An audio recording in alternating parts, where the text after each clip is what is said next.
نماز عید باہر عیدگاہ میں ادا کرنا سنت ہے۔ یہ نماز اذان اور تکبیر کے بغیر ادا کی جاتی ہے۔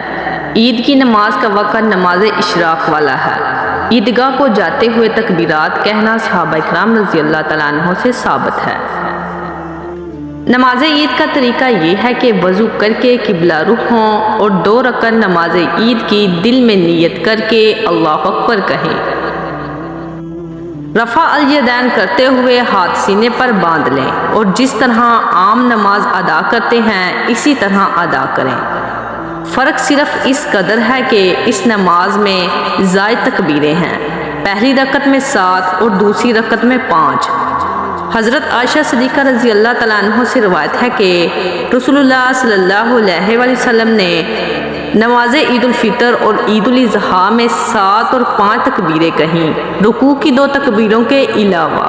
اس قسم کے حدیث و آثار سے یہ بات واضح ہو جاتی ہے کہ عیدین کی نماز میں قرات سے قبل 12 تکبیریں کہنا سنت ہے، جس کے مطابق اہل حدیث کا شروع سے لے کر آج تک عمل ہے۔